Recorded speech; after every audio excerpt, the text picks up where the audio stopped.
Ibrahima. Bonjour Malik. Bienvenue au musée Théodore Monod, art africain, où nous avons l'habitude de vous accueillir. Vous êtes artiste photographe. Et aujourd'hui, nous vous accueillons pour cette exposition et cette projection que vous faites dans le cadre de Talking Object. Cette collaboration que nous avons avec Isabelle Rab et Maharet. J'ai le plaisir vraiment de discuter avec vous. Mais la première question que j'ai envie de vous poser, c'est le travail que vous faites, la sensibilité à l'art. Comment cela est venu à vous? D'abord, je vous remercie, Malik Ndiaye. Je remercie Isabelle Rab, Maharet de m'avoir invité et pour vous dire que voilà, je suis réjoui d'être là. Ça fait ma deuxième résidence. J'ai fait ma première résidence, je l'ai fait avec, tu m'as invité avec Emmanuel Charel, avec Trouble dans les collections.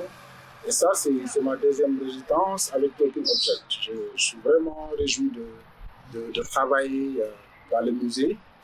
Et voilà, je suis très intéressé par cette ouverture, d'accueillir les artistes. Et voilà, j'étais bien accueilli et voilà, je vous remercie par rapport à cette invitation. Et votre carrière dans l'art, comment vous avez commencé cette carrière? Bon, moi, je suis né à Saint-Louis. J'ai fait mes études coraniques. J'ai fait l'école Saint-Jacques-de-Cluny. À Saint-Louis, j'ai lié les deux dans mon éducation. Et ça aussi, j'ai beaucoup appris très tôt le sens du dialogue. Je suis élevé par ma grand-mère, Mme Adiandaï Mbatetiam, paix à son âme, et qui est décédée à l'âge de 104 ans, il n'y a pas longtemps. Et voilà, je me suis très tôt eu cette chance de lier les deux univers, l'école chrétienne, la religion musulmane.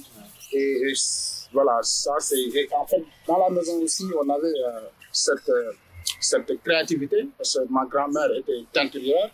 Et voilà, je pense que voilà, je me suis très tôt nourri de la création de tout ça.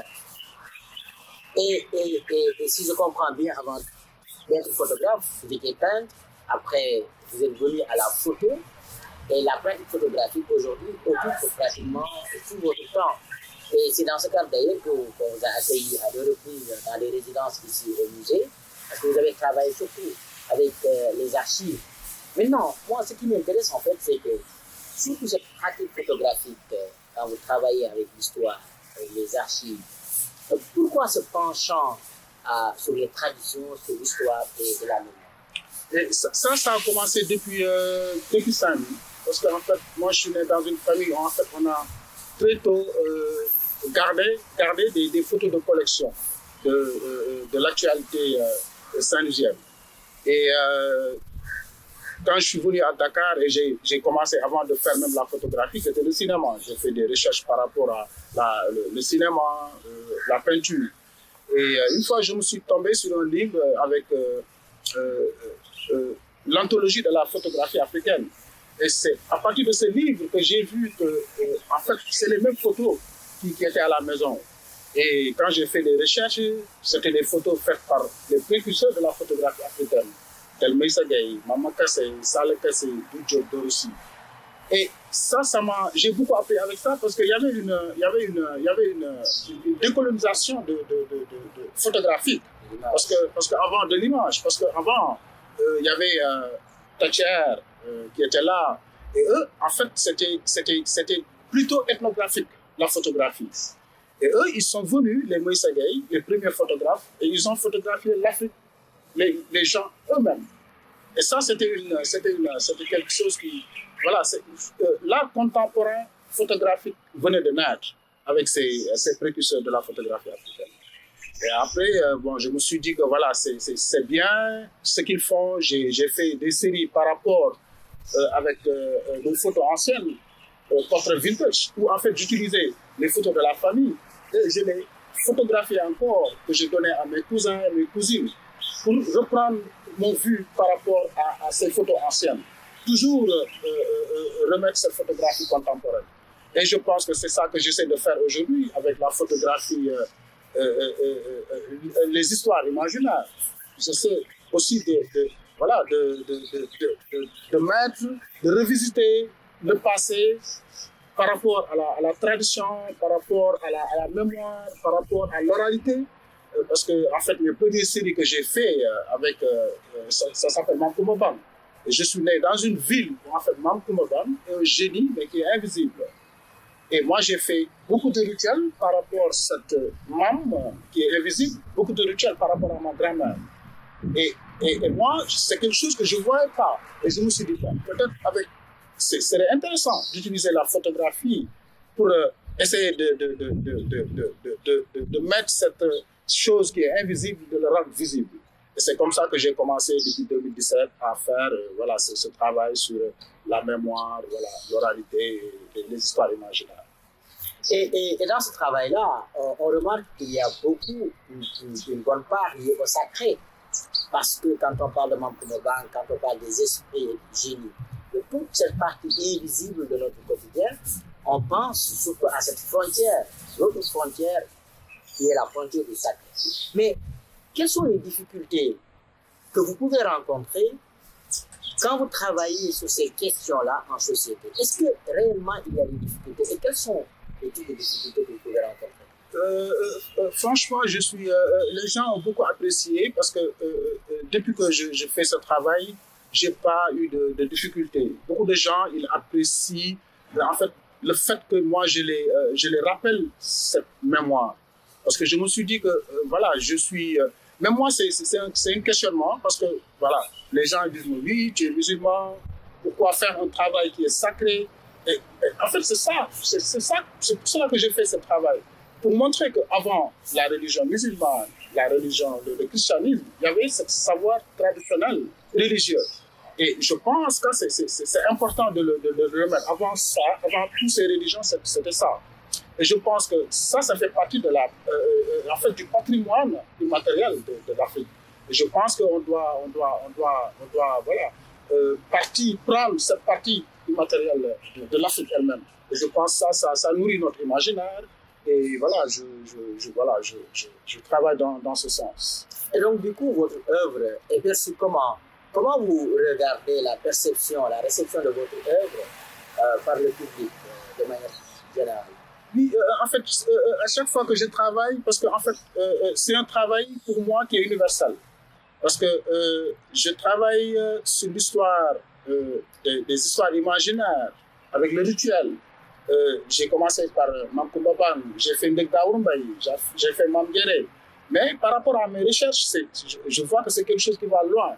Au Bénin, tu vois, chez les Hiroshima, au Cuba, c'est quelque chose, je pense que c'est quelque chose qui est universel. Je pense que ça dépend les choses que tu veux montrer. Moi, je laisse le public, je fais un travail de mémoire, de recherche et quelque chose qui est à l'esthétique et au fond aussi. Je pense que c'est important parce que de mettre la photographie, c'est un moyen d'expression. Mais il faut le remettre à la place de la peinture, à la place du cinéma. Et je pense que c'est ça qui est important. Avec l'esthétique, après revenir au fond. J'aime beaucoup Aimé Césaire qui disait que, en fait, on doit prendre le cinéma, la photographie, comme des armes miraculeuses. Et je pense que c'est des armes très, très miraculeuses. Ça nous permet d'exprimer et je pense que ça nous permet de nous forger, ça nous permet de récupérer la partie immatérielle qui est très très vaste. C'est la deuxième fois que vous faites une résidence au musée Théodore Mandela Africain. Là, on a le cas d'un artiste qui collabore avec une institution, en l'occurrence ici l'UGEAL, à dimension universitaire. Quelle est l'expérience que vous avez tirée de cette collaboration?